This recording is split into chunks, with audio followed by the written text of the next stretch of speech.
Crossan and Maisie from PowerDay, a waste management and skip service company who operate in London and the UK. Hello ladies. Hi, how are you both today? Very well.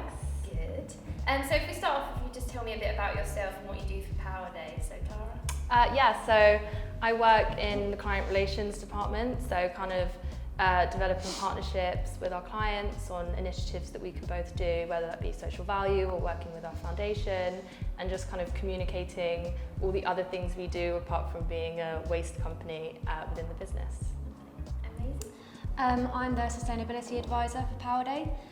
So I head up social value for PowerDay, the corporate side mostly, and the other side to my job role is measuring and monitoring our carbon footprint and the means of reduction and setting the net zero targets in the next few years.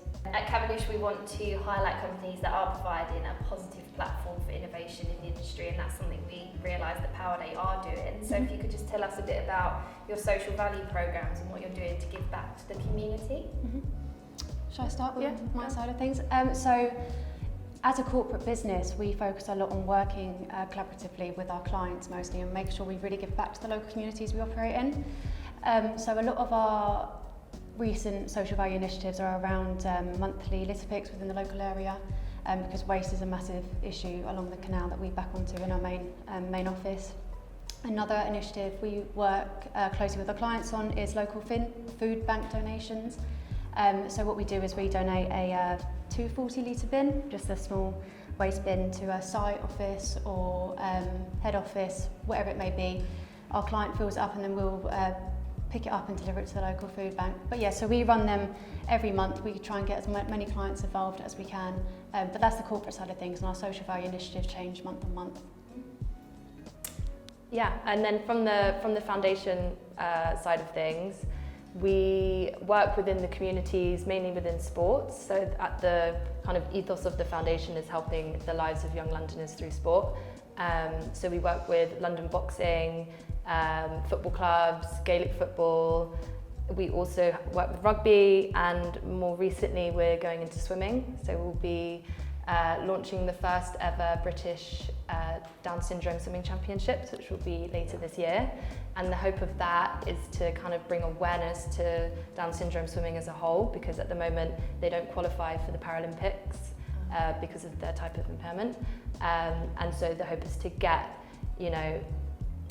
bring knowledge to it, and then hopefully within the next Paralympics they will be considered. So tell me a bit more about your PowerDay Academy. So our academy was set up by our managing director in the January of 2020, I think it may have been. And the academy provides apprenticeship programs for new and existing staff, ranging from level 3 to 5, in any course relevant to your job role. Recently we've had 3 graduates of the scheme, which is great. So the main aim of the academy itself is to retain and retrain staff internally to make sure we're kind of keeping hold of the talent within. And then recently we have 2 new graduates, so that's something we've done probably within the last 6 months or so. And then we're looking to get a graduate in the next 3 to 4 weeks, which will then mean 3 people on the graduate schemes. But yeah, so we're just trying to expand it across the business, and it's going really, really well so far. So if we just talk about your manifesto, so what did you learn from your 2020 to 2021 manifesto that you've applied for 2022's manifesto? One of the main things we learned was to set fewer objectives but bigger objectives, so they're more attainable, and really set out a structured kind of development to these goals.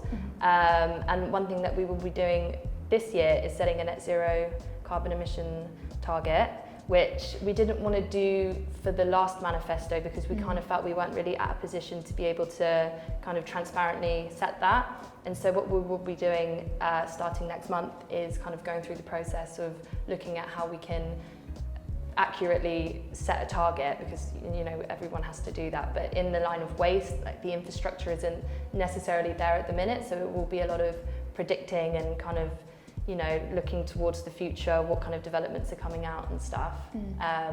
And also just being transparent with our clients, and I think that they really liked the manifesto that we put out last year, because the main thing for us is just communicating what we're doing as a company, and we really do focus on looking at different outlets and ways that we can increase our recycling and reuse rate, and also maintaining our 100% diversion from landfill, which is something that our clients, it's imperative for them that they need that. And when they're looking at their scope 3 emissions for their supply chain, we fall into that, and so we have to be in line with what their goals are, because if they're setting scope 3 emissions, that kind of falls on us as well. So it's just about kind of learning what is needed of us and just running with that. So I suppose sustainability is a key aim for you guys at PowerDay. What are your sustainability pillars and what do you focus on? So our 5 sustainability pillars are our employees, our communities, our carbon management, our procurement and our clients. And set out in this year's manifesto, we've kind of really honed in on 3 aspects. So one being kind of net zero targets, as Tara's mentioned, health and wellbeing of young Londoners, which falls under communities and also employees in a sense. And the third being equality, diversity and inclusion. We've really kind of focused on that this year, recently becoming Women in Construction members. So they're the main 3 aspects of our manifesto this year that we're really going for.